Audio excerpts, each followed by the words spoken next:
شریعت نے حکم دیا کہ غیر محرم سے نظر کو بچاؤ۔ اب نوجوان سمجھتے ہیں کہ یہ کیا پابندی لگائی؟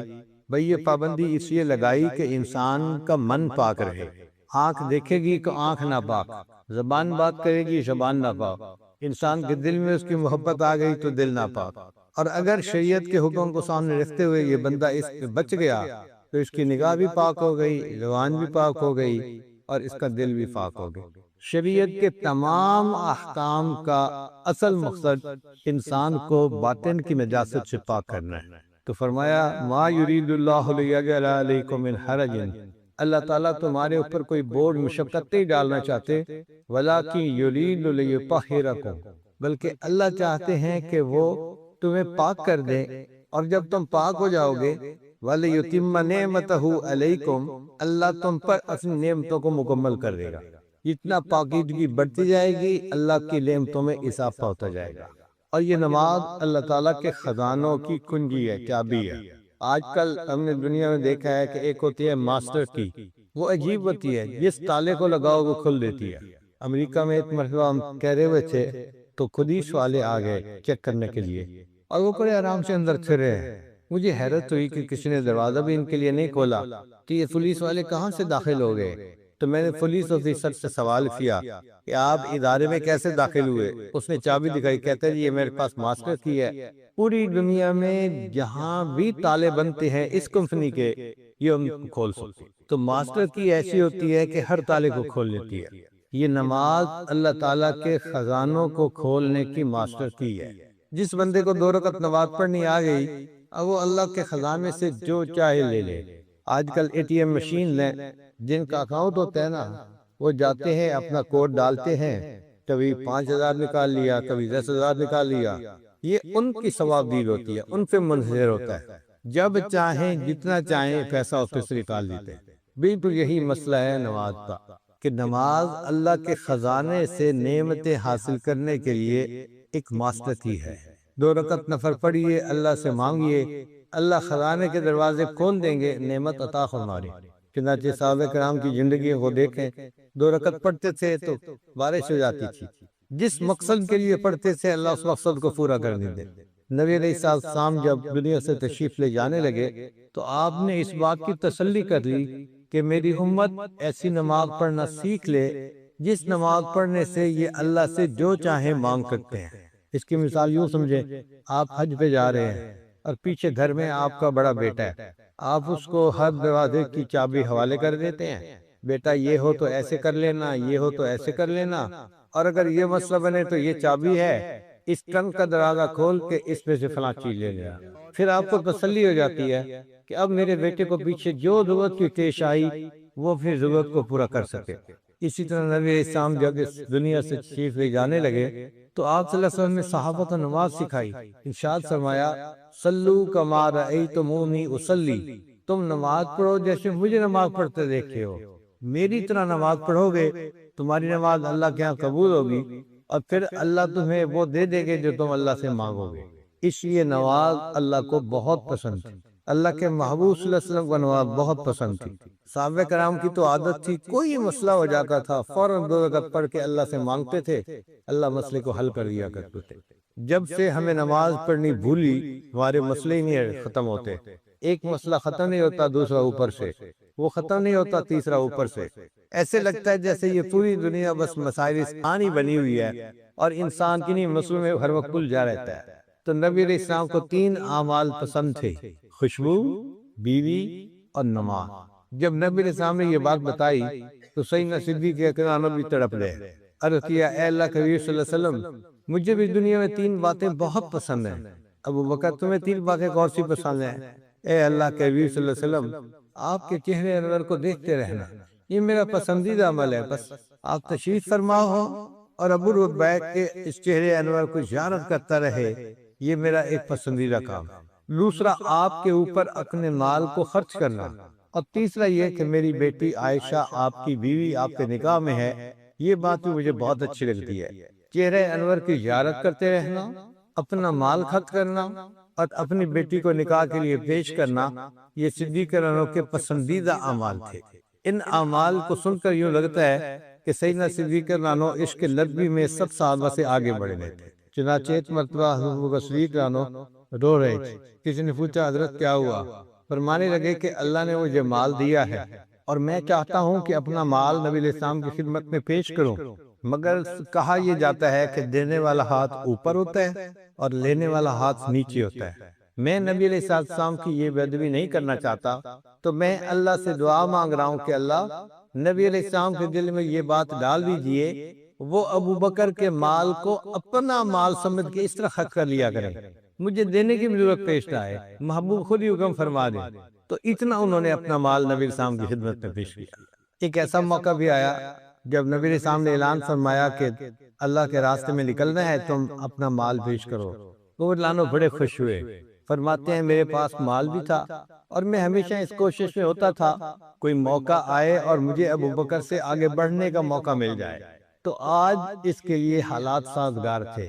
میں گھر آیا، میں نے اپنا آدھا مال گھر والوں کے لیے رکھا اور آدھا نبی علیہ السلام کی خدمت میں پیش کر دیا، نصف لی و نصف لک، آدھا میرے لیے آدھا تیرے لیے۔ جب نبی علیہ السلام کی خدمت میں مال پیش کیا تو اللہ کے محبوب نے پوچھا عمر گھر والوں کے لیے کیا چھوڑ کے آئے؟ اے اللہ کے وسلم آدھا مال گھر والوں کے لیے چھوڑ کے آیا اور آدھا مال آپ کی خدمت میں پیش کیا۔ اتنے میں وہ رفیق نبوت بھی آ گیا۔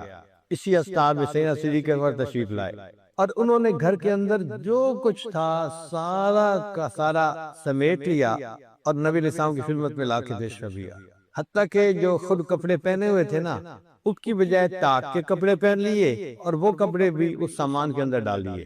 اے اللہ کے وسلم یہ میری طرف سے قبول فرمائیے۔ ابو بکر تم گھر میں کیا چھوڑ کے آئے ہو؟ اے اللہ کے حبیب صلی اللہ علیہ وسلم گھر والوں کے لیے اللہ اور اس کے رسول کافی۔ اس قدر اپنا پورا مال اللہ کے راستے میں خرچ کرنا یہ صدیق عنہ کی خصوصیت تھی۔ آپ کے چہرے انور کو دیکھتے رہنا، آپ کے اوپر اپنے مال کو خرچ کرنا اور اپنی بیٹی آپ کے نکاح میں پیش کرنا۔ چنانچہ سیدنا صدیق عنہ اس بات کو بہت پسند فرماتے تھے کہ میری بیٹی نبی علیہ السلام کے نکاح میں ہے اور اس کو اللہ نے خدمت کا یہ شرف عطا کیا۔ اور نبی علیہ السلام کی جتنی ازواج تھیں ان میں سب سے زیادہ محبت آپ صلی اللہ علیہ وسلم کو عائشہ صدیقہ عنہا تھے۔ چنانچہ ایک مرتبہ نبی علیہ السلام نے دعا مانگی کہ اے اللہ میں اپنی طرف سے تو بیویوں میں عدل کا پوری کوشش کرتا رہتا ہوں، مگر انسان ہونا دل کا ملان کس طرف زیادہ ہوتا ہے تو یہ میرے بس میں نہیں، تو جو چیز میرے بس میں نہیں اس تک ہے میری پکڑ بھی نہ فرمانا۔ تو محبوب صلی اللہ علیہ وسلم بھی ان سے بہت محبت فرماتے تھے۔ ایک مرتبہ سیدہ فاطمہ الزہرا رضی اللہ عنہا بیٹھی تھیں تو ام المؤمنین عائشہ رضی اللہ تعالیٰ عنہا نے ان سے کوئی بات چیت شروع کی۔ اب رشتہ تو تھا ماں بیٹی والا کہ عائشہ رضی اللہ عنہا ام المؤمنین تھیں اور فاطمہ الزہرا رضی اللہ تعالیٰ عنہا وہ خاتون جنت تھی، جنتی عورتوں کی سردار تھیں اور نبی علیہ السلام کی بیٹی تھی۔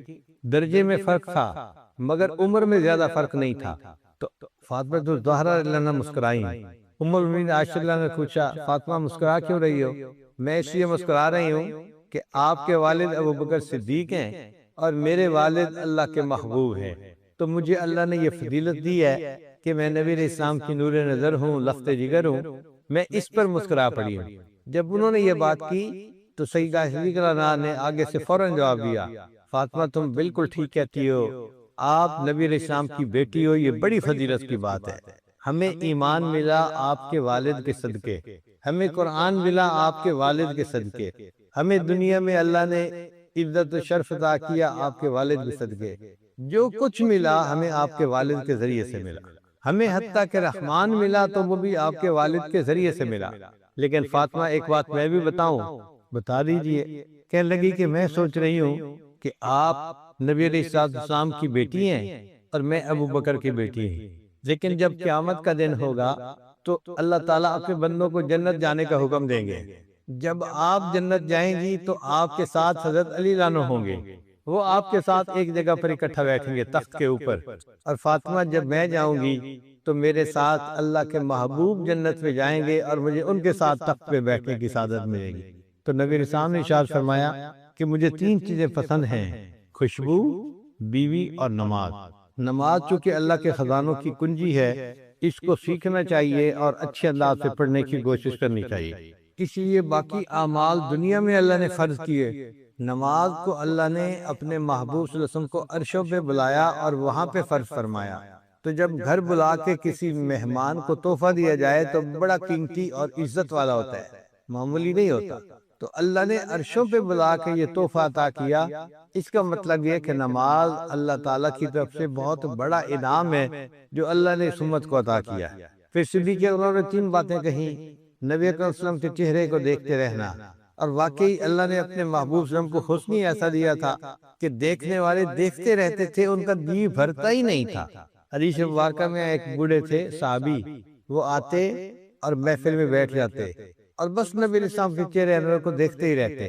مجلس کے باقی لوگ نبی علیہ السلام سے سوال پوچھتے، علم سیکھتے، یہ بالکل خاموش بیٹھے بس دیکھ رہے ہیں۔ جب مجلس ختم ہوتی تو یہ اٹھ کے چلے جاتے۔ ایک دن نبی علیہ السلام نے ان سے پوچھا کہ آپ کا کیا حال ہے؟ آپ نے کبھی کوئی بات پوچھی نہیں، سیکھی نہیں، آپ آ کے خاموش بیٹھ جاتے ہیں، مجھے دیکھتے رہتے ہیں اور چلے جاتے ہیں۔ اے اللہ کے حبیب صلی اللہ علیہ وسلم، میں جب گھر میں ہوتا ہوں نا تو مجھے آپ کی یاد آتی ہے، پھر مجھ سے برداشت نہیں ہوتا، میں سارے کام چھوڑ دیتا ہوں اور میں آپ کی خدمت میں آ کے بیٹھتا ہوں اور آپ کے چہرے انور کو دیکھتا رہتا ہوں۔ آپ کی دید تو بس میرے لیے عید بن جاتی ہے اور میرا دل ہی نہیں بھرتا۔ پھر جب مجلس ختم ہوتی ہے تو میں اٹھ کے چلا جاتا ہوں۔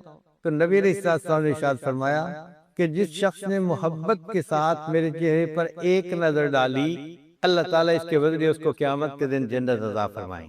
تو یہ تو نبی علیہ السلام کی دید میں گھنٹوں بیٹھتے تھے۔ حضرت بلال عنہ کا بھی یہی مسئلہ تھا۔ اللہ نے اقبال نے ان کے بارے میں لکھا، ادائے دید سراپا نیاز تھی تیری، کہ بلال رضی اللہ تعالیٰ عنہ جو آپ نبی علیہ السلام کو دیکھتے تھے تو بڑے نیاز عاجزی کے ساتھ، ادائے دید سراپا نیاز تھی تیری، کسی کو دیکھتے رہنا نماز تھی تیری۔ اور اے حضرت بلال رضی اللہ تعالیٰ عنہ، آپ جو نبی علیہ السلام کو بیٹھ کے دیکھتے رہتے تھے، یہ گویا آپ نماز محبت ادا کرتے تھے، نماز عشق ادا کرتے تھے، آپ نماز کی حالت میں ہوتے تھے۔ چنانچہ ایسا بھی ہوا کہ جبریل علیہ السلام تشریف لائے اور عرض کیا، اے اللہ کے حبیب صلی اللہ علیہ وسلم، اللہ نے ابو بکر کی طرف سلام بھیجے ہیں۔ آپ سوچئے کیا سعادت پائی کہ اللہ کی طرف سے ان کو سلام آتے تھے، اور اللہ نے پوچھا ہے کہ ابو بکر سے پوچھو کیا اس حال میں مجھ سے راضی ہے، کیونکہ وہ اپنا سارا مال اللہ کے راستے میں دے چکے تھے۔ تو ابو بکر صدیق لانوں کی آنکھوں میں آنسو آ گئے اور وہ کہنے لگے، میں اپنے اللہ سے ہر حال میں راضی۔ جب ابو بکر صدیق لانوں نے 3 باتیں بتائیں کہ ان کو کون سی 3 باتیں زیادہ پسند ہیں، تو عمر لانو بھی بولے کہ مجھے بھی 3 چیزیں دنیا کی بہت پسند ہیں۔ پہلا کام عمل بالمعروف کرنا، نیک کام کا حکم دینا، اور دوسرا کام نہی عن المنکر، گناہ کے کام سے کسی کو روکنا، اور تیسری چیز جو دنیا میں مجھے پسند ہے وہ ہے سادہ لباس پہننا۔ ایک ہوتا ہے سہولت کا لباس، وہ جائز ہے، ایک ہوتا ہے دکھاوے کا لباس، لوگوں کو دکھانے کے لیے لباس بنانا، وہ ناجائز ہے۔ اور اکثر یہ دیکھا گیا ہے کہ عورتوں میں دکھاوے کا لباس زیادہ ہوتا ہے، وہ خریدتے وقت بھی یہ سوچتی ہیں کہ فلاں دیکھے گی تو کیا سوچے گی، فلاں دیکھے گی تو کیا سوچے گی، بس دکھاوا ہی ہوتا ہے ان کے ذہن میں، اور یہ چیز اچھی نہیں ہے۔ انسان جو کام کرے اللہ کے لیے کرے تاکہ اللہ کے ہاں وہ قبول بھی ہو جائے۔ حضرت عمر لانو لباس پہنتے تھے، کئی مرتبہ اس وقت تیوان لگے ہوتے تھے۔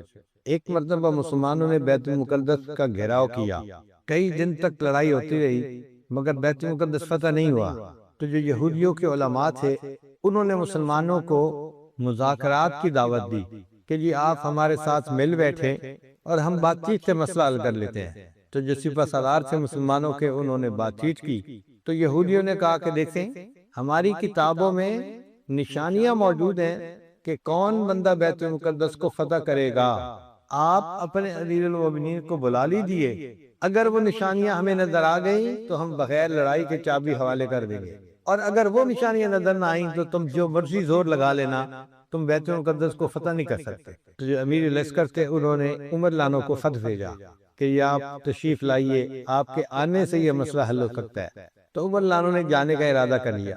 اب جب نکلنے لگے تو جو لباس تھا نا اس کے اوپر کپڑے کے بھی پیوند لگے ہوئے تھے اور ایک پیوند چمڑے کا بھی تھا، یعنی کپڑا نہیں تھا پیوند لگانے کے لیے، اس کی جگہ چمڑے کو سی دیا گیا تھا، کپڑے کے ساتھ چمڑے کا پیوند۔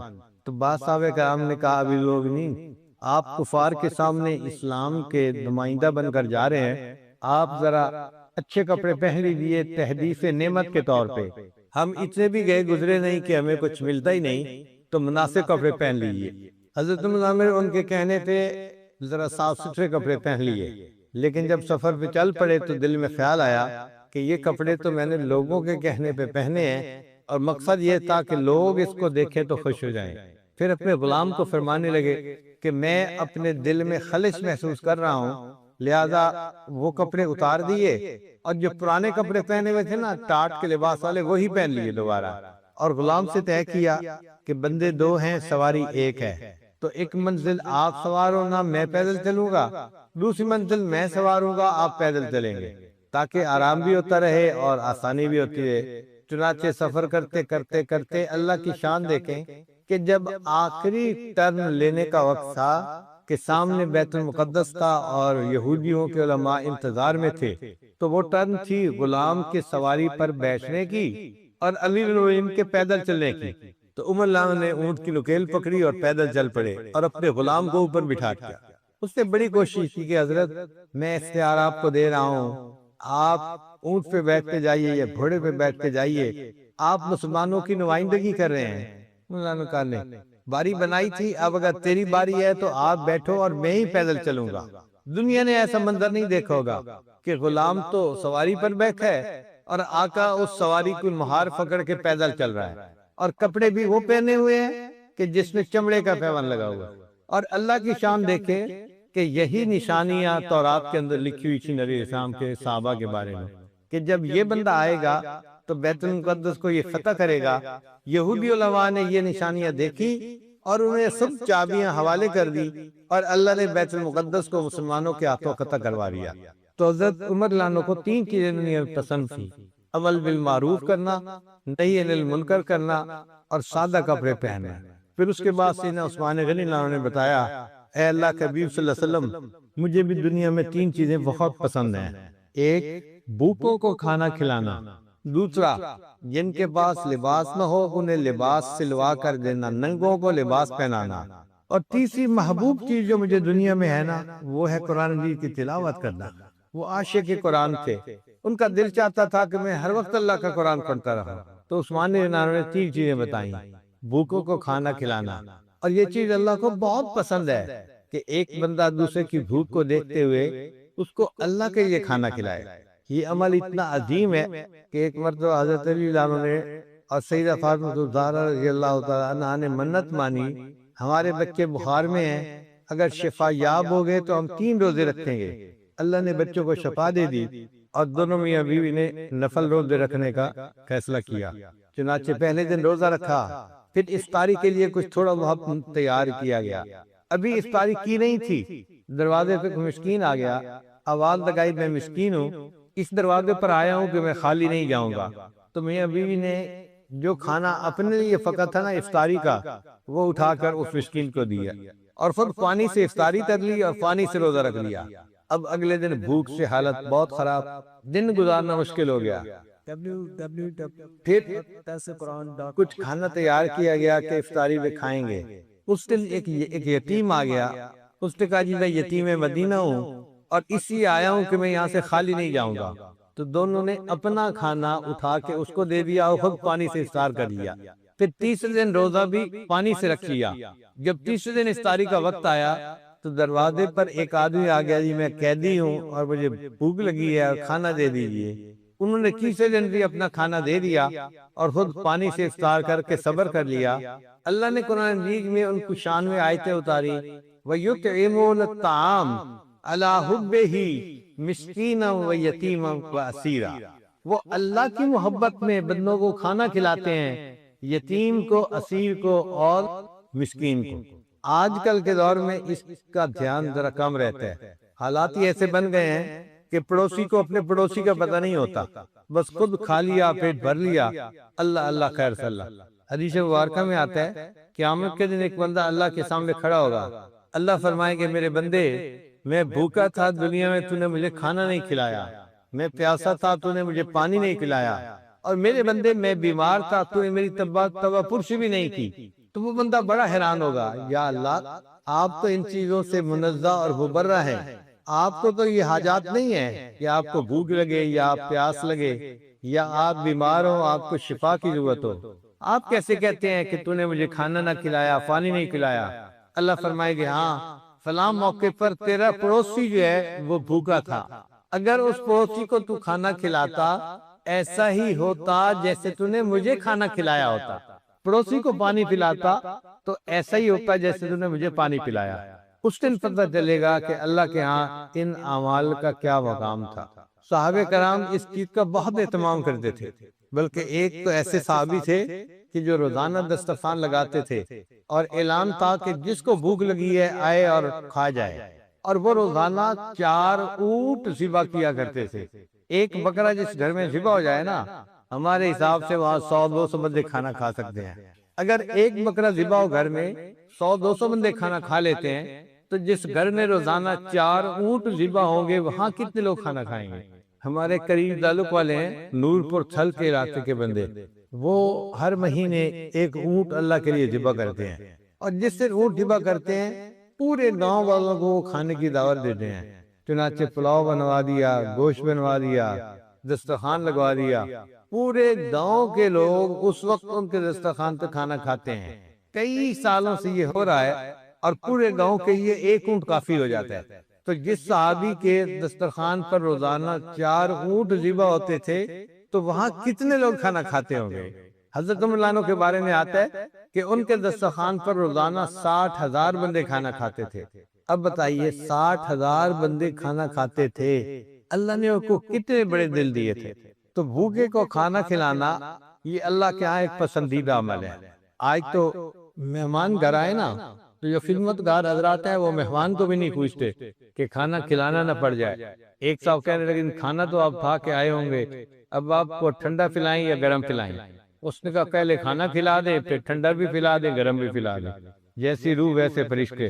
مگر کوشش یہ ہونی چاہیے میزبان کی کہ آنے والا مہمان میرے دسترخوان پر کھانا کھائے، کیونکہ مجھے اس کا ثواب ملے گا۔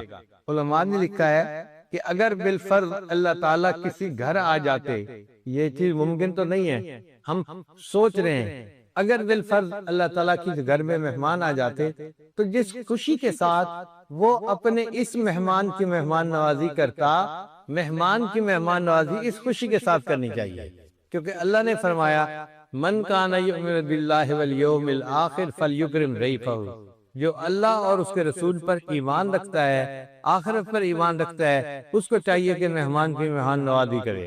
ہم اس علاقے کے لوگ مہمان نوازی میں اتنے اچھے نہیں ہیں، بعض لوگ بہت اچھے ہیں لیکن بعض لوگ جو ہیں بہت سستی کرتے ہیں، غفلت کرتے ہیں۔ دیکھیں مہمان ہمارا رزق نہیں کھا کے جاتا، اپنا رزق کھاتا ہے، ہمیں تو صرف دسترخوان بچھانے کا اور ان کے ہاتھ دھلانے کا ثواب مل جاتا ہے، سبب بن جاتے ہیں وہ۔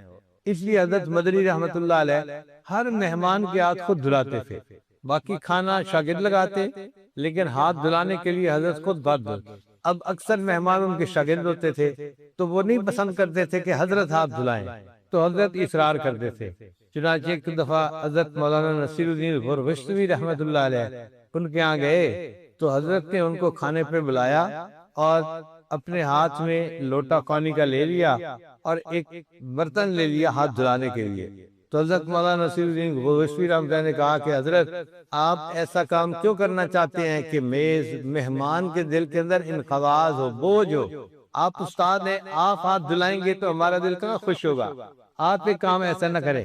تو جب انہوں نے یہ کہا تو حضرت مولانا حسین احمد مدنی رحمۃ اللہ نے حدیث پاک پڑھی کہ اللہ نے فرمایا ہے جو شخص اللہ پر اور قیامت کے دن پر ایمان رکھتا ہے اس کو چاہیے کہ مہمان کی مہمان نوازی کرے، اور فرمایا کہ ہم تو بھئی مہمان نوازی آپ کی کریں گے، آپ کو بوجھ ہوتا ہے یا نہیں ہوتا یہ تمہارا مسئلہ ہے، میرا مسئلہ نہیں ہے، میں تو ہاتھ دھلاؤں گا۔ پھر انہوں نے ہاتھ دھو لیے۔ تو کوشش یہ ہو کہ آنے والا ہاتھ دھوئے، دسترخوان پہ بیٹھے اور جو نصیب میں ہے اپنا کھائے، وہ ہمارا رزق نہیں کھائے گا، اپنا رزق کھائے گا۔ اللہ تعالیٰ مہمان کو بعد میں بھیجتے ہیں، مہمان کا رزق پہلے بھیج دیا کرتے۔ ہمارے پاس بھی ایک ایسے ہی خادم ہے، مجھے لگتا ہے جب بھی کوئی مہمان آتا ہے نا تو وہ دل دل میں دعا مانگ رہے ہوتے ہیں اللہ کرے یہ چلے جائیں اور کچھ کھلانے کی ضرورت ہی پیش نہ آئے۔ ایک دن میں نے سمجھایا، میں نے کہا دیکھو بزرگوں نے کتابوں میں لکھا ہے جو اپنے بھائی کی ملاقات کے لیے گیا اور اس بھائی نے ان کو نہ کچھ کھلایا نہ کچھ پلایا فَكَأَنَّمَا زَارَ مَيِّتًا، تو ایسا ہی ہے جیسے وہ کسی میت سے ملاقات کر کے آ گیا، مرے ہوئے سے ملاقات کر کے۔ تو میں نے کہا بھائی میں اتنا گیا گزرا تو نہیں ہوں کہ اب آنے والے آئیں اور ایسے ہی چلے جائیں۔ دادا ابو سلوادور میں پیدل آئے۔ اچھا ٹھیک، بہتر۔ تو آپ آنے والوں کو کچھ نہ کچھ ضرور کھلایا کریں۔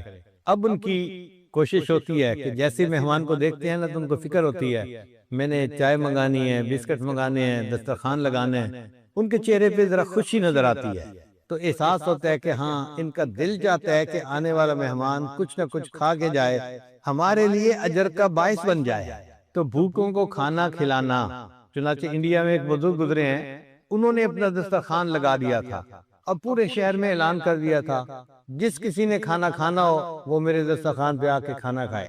اب بہت مجمع ہوتا جو کھانا کھاتا اور وہ کھلاتے رہتے۔ ایک مرتبہ خواب میں نبی علیہ السلام کی زیارت نصیب ہوئی تو نبی علیہ السلام نے ان کو فرمایا آپ اللہ کی دعوت تو روز کرتے ہیں اور میری دعوت آپ نے کبھی کی نہیں۔ تو وہ بڑے پریشان ہوئے کہ محبوب صلی اللہ علیہ وسلم کے فرمانے کا مطلب کیا ہے، اور مشائخ علماء سے خواب کی تعبیر پوچھی، چنانچہ بعد میں یہ بتلایا کہ آپ اللہ کی نسبت سے غریبوں کو کھانا کھلاتے ہیں، یہ اللہ کی دعوت ہو گئی۔ اگر کبھی نبی علیہ السلام کی نسبت سے کھانا کھلائیں کسی کو تو وہ نبی علیہ السلام کی دعوت ہوگی۔ اب نبی علیہ السلام کی نسبت سے کھانا کس کو کھلانا ہے؟ چنانچہ انہوں نے علماء، طلباء، قراء، حفاظ جو دین کے ساتھ تعلق رکھنے والے لوگ تھے ان کی دعوت کی، اور یہ دعوت گویا نبی علیہ السلام کی دعوت ہوگی۔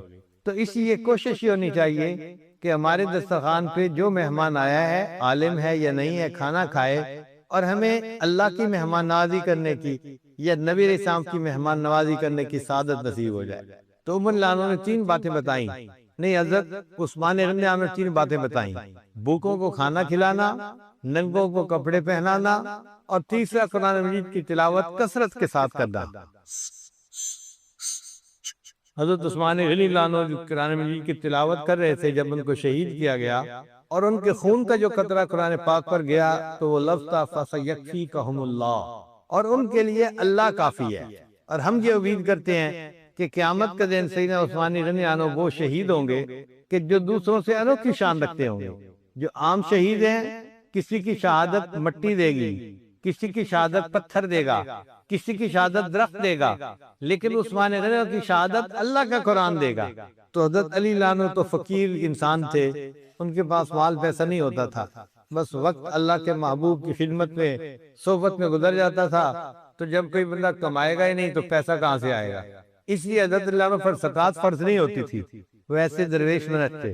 انہوں نے کہا کہ اے اللہ کے نبی صلی اللہ علیہ وسلم مجھے بھی 3 چیزیں بہت پسند ہیں۔ پوچھا کون سی؟ تو فرمایا کہ پہلی چیز مہمان نوازی کرنا، دوسری چیز گرمی کے روزے رکھنا، اور تیسری چیز اللہ کے راستے میں جہاد کرنا۔ روزوں کا اپنا مزہ ہے، جیسے آج ہمیں کھانے کے مزے کا پتہ ہے نا کہ پیزے کا مزہ ایسے ہوتا ہے، اور پاستا کا مزہ ایسا ہوتا ہے، اور ٹمیٹو ساس کا مزہ ایسا ہوتا ہے، تو ہمیں کھانے کے مزے معلوم ہیں، بھوک کے بھی مزے ہیں۔ جو انسان روزہ رکھتا ہے نا، اس کو روزے میں جو انوار و تجلیات ملتے ہیں تو اس کو الگ لطف آتا ہے، چنانچہ روزہ رکھتے رہتے ہیں، ان کو روزہ بوجھ نظر نہیں آتا۔ حضرت علی عنہ بھی اسی طرح گرمی کے موسم میں روزہ رکھتے تھے، تو گرمیوں میں روزہ رکھنا یہ ان کا محبوب عمل تھا، اور دوسرا عمل تھا مہمان نوازی کرنا، اور تیسرا عمل تھا اللہ کے راستے میں جہاد کرنا۔ چنانچہ حضرت علی عنہ کو نبی علیہ السلام نے اسد اللہ الغالب، اللہ کا شیر کہا تھا، اور اپنی تلوار جس کا نام ذوالفقار تھا نبی علیہ السلام نے ان کو عطا کی تھی، اور اللہ نے ان کے ہاتھ سے خیبر کو فتح کروا دیا تھا۔ تو نبی علیہ السلام کو 3 باتیں پسند تھیں، خوشبو لگانا، بیوی، اور تیسرا نماز۔ ابو بکر صدیق عنہ کو بھی 3 باتیں پسند تھیں، نبی علیہ السلام کے چہرے انور کو دیکھتے رہنا، نبی علیہ السلام پہ مال خرچ کرنا، اور اپنی بیٹی نبی علیہ السلام کے نکاح میں پیش کرنا۔ اور عمر لانو کو بھی 3 چیزیں پسند تھیں، امر بالمعروف کرنا، نہی عن المنکر کرنا، اور سادہ لباس پہننا۔ اور عثمان غنی لانو کو بھی 3 چیزیں پسند تھیں، بھوکوں کو کھانا کھلانا، ننگوں کو کپڑا پہنانا، اور قرآن مجید کی تلاوت کثرت کے ساتھ کرنا۔ اور حضرت علی لانو کو بھی 3 چیزیں پسند تھیں، ایک تھی مہمان نوازی کرنا، اور دوسری چیز تھی گرمی کے موسم میں روزے رکھنا، نفلی روزے، اور تیسرا اللہ کے راستے میں جہاد کرنا۔ جب یہ باتیں مکمل ہو گئی تو جبریل علیہ السلام تشریف لائے، اور عرض کیا اے اللہ کے حبیب صلی اللہ علیہ وسلم آپ نے بھی 3 باتیں بتائیں جو آپ کو پسند ہیں اور آپ کے چاروں یاروں نے بھی 3 باتیں بتائیں، تو میرا دل چاہا کہ میں بھی آ کے بتاؤں کہ مجھے بھی 3 چیزیں پسند ہیں۔ یہ 3 چیزیں جبریل علیہ السلام کو پسند تھی۔ کیسے اعمال ہوں گے؟ پہلی چیز غریبوں سے محبت کرنا، یہ جبریل علیہ السلام کا پسندیدہ عمل۔ آج لوگ مال کی وجہ سے رشتے رکھتے ہیں اور غریب کی طرف تو آنکھ اٹھا کے بھی نہیں دیکھتے۔ تو جبریل علیہ السلام نے کہا اے اللہ کے رسول مجھے 3 عمل دنیا کے بہت پسندیدہ ہیں۔ پہلا عمل عبادت گزار غریبوں سے محبت کرنا، دوسرا کثیر العیال تنگ دستوں سے محبت کرنا، جن کی اولاد زیادہ ہو اور خرچے میں تنگی ہو تو ایسے لوگوں کے ساتھ محبت کرنا، یہ بھی دوسرا عمل مجھے پسند ہے۔ غریب لوگوں کے ساتھ محبت کرنا اور کثیر العیال لوگوں کے ساتھ محبت کرنا۔ اور تیسری بات، جو بندہ راستہ بھول جائے اس کو راستہ دکھانا، گمراہ کو راستہ دکھانا۔ اس سے مراد دنیا کا راستہ بھول جائے اس کو راستہ دکھانا بھی ہے، اور اگر کوئی گناہوں کی زندگی میں پڑ جائے تو اس کو سمجھا بجھا کے نیکی کی طرف لانا، یہ بھی اچھا سیدھا راستہ دکھانے والے کی مانند ہے۔ جبریل علیہ السلام نے 3 باتیں بتائیں، غریبوں سے محبت کرنا، کثیر العیال لوگوں سے محبت کرنا، اور تیسری بات کیا تھی؟ گمراہ بندے کو راستہ بتانا۔ تو اس کے بعد جبریل علیہ السلام نے ایک اور بات بتائی، اے اللہ کے حبیب صلی اللہ علیہ وسلم میں اپنی مرضی سے نہیں آیا، مجھے اللہ نے بھیجا ہے، اور اللہ نے فرمایا ہے جبریل جاؤ اور اس مجلس میں 3 باتیں وہ بتاؤ جو مجھے بہت پسند ہیں۔ تو یہ 3 باتیں جو اللہ کو پسند ہیں، پہلی بات فاقے پر صبر کرنے والا بندہ۔ اگر اللہ کی طرف سے کسی کا رزق کم لکھا ہے اور فاقہ پیش آتا ہے تو وہ لوگوں کے سامنے شکوے نہ کرے، صبر کر لے۔ جو بندہ فاقے پر صبر کرتا ہے اللہ تعالیٰ اس بندے سے خوش ہوتے ہیں۔ دوسرا نیکی میں سبقت کرنے والا بندہ، جس بندے کے اندر یہ شوق ہونا کہ میں تکبیر اللہ میں پہنچ جاؤں، میں تہجد کی نماز پابندی سے پڑھوں، میں روزہ رکھوں، میں یہ کروں، میں وہ کروں، نیکی میں آگے بڑھوں، یہ نیکی میں آگے بڑھنے کا شوق رکھنے والا بندہ اللہ کو بڑا پسند ہوتا ہے۔ اور تیسری چیز اپنے گناہوں پہ نادم ہونے والا بندہ، اللہ نے پیغام دے کر بھیجا کہ یہ بندہ مجھے بہت پیارا ہوتا ہے۔ حضرت موسیٰ علیہ السلام نے پوچھا اے اللہ جب کوئی نیک آپ کو پکارتا ہے یا رب یا رب آپ کیا جواب دیتے ہیں؟ تو اللہ نے فرمایا میرے پیارے موسیٰ علیہ السلام جب کوئی نیک بندہ مجھے پکارتا ہے تو میں اس کے جواب میں لبیک کہتا ہوں۔ لبیک کا معنی میں حاضر ہوں۔ تو پوچھا اے اللہ اگر کوئی گناہگار آپ کو پکارے تو اللہ نے فرمایا موسیٰ علیہ السلام جب کوئی گناہگار پکارتا ہے تو میں اس کے جواب میں 3 مرتبہ لبیک کہتا ہوں، لبیک لبیک لبیک۔ میرے بندے تو نے مجھے پکارا تو مجھ سے کیا چاہتا ہے؟ اللہ تعالیٰ کو یہ گناہگار بندے کا گناہوں پہ نادم ہونا اتنا پسند ہے۔ چنانچہ جبریل علیہ السلام نے بتایا اے اللہ کے وسلم اللہ نے میزان کو بنایا ہے اور وہ میزان اتنا بڑا ہے کہ ہر عمل کو تول سکتا ہے۔ اتنا بڑا میزان ہے کہ ہر عمل اس میں تولا جا سکتا ہے سوائے گناہگار بندے کے آنسوؤں کے۔ ان آنسوؤں پہ اس بندے کو اتنا ثواب ملتا ہے کہ میزان چھوٹا پڑ جاتا ہے، ثواب زیادہ ہو جاتا ہے۔ یہ ہماری خوش نصیبی ہے کہ زندگی کے کچھ ایام باقی ہیں، ہم اپنی غلطی کو تاہیوں پر اللہ کے سامنے نادم اور شرمندہ ہو جائیں، سچی توبہ کر لیں اور یہ دعا کریں کہ یا اللہ آپ کو گناہگار کا رونا پسند ہے، ہمیں رونے والی آنکھیں عطا فرما اور دل میں گناہوں پہ نادم ہونے والا دل عطا فرما۔ یہ 3 چیزیں یاد رکھیے کہ نبی علیہ السلام کو کون سی پسند تھیں، ابو بکر صدیق لانوں کو کون سی پسند تھیں، عمر لانوں کو، عثمان، حضرت علی لانوں کو، اور جبرائیل علیہ السلام کو کون سی 3 چیزیں پسند تھیں، اور میرے اللہ کو کون سی 3 چیزیں پسند ہیں۔ اور پھر دل میں نیت کیجئے ہم ان تمام اعمال کو اپنائیں گے اور اپنی زندگی کے اوپر عمل کریں گے۔ اور یہ بھی ذہن میں سوچ لیجئے کہ اگر بالفرض ہم سے کوئی پوچھے کہ آپ کو زندگی میں کون سی 3 چیزیں پسند ہیں تو ہم کیا جواب دیں گے؟ ذرا اس پر غور کر لیجئے۔ اور اگر ہمیں کوئی ایسے 3 اعمال پسند نہیں ہے تو 3 اعمال ڈھونڈ لیجئے۔ مثلا اللہ کا ذکر کثرت کے ساتھ کرنا ایک عمل یہ بھی ہو سکتا ہے، اللہ والوں کے ساتھ محبت کرنا اور ان کی محفل میں بیٹھنا یہ بھی ایک عمل ہو سکتا ہے۔ اس طرح 3 عمل ہم بھی اپنی زندگی میں سوچ لیں کہ اگر اللہ ہم سے پوچھے گا تو ہم بھی بتائیں گے کہ اللہ ہمیں دنیا میں 3 چیزیں پسند تھیں۔ پھر ان اعمال کو محبت کے ساتھ کیجئے اور قیامت کے دن کی سرخروئی حاصل کیجئے۔ وآخر دعوانا ان الحمد للہ رب العالمین۔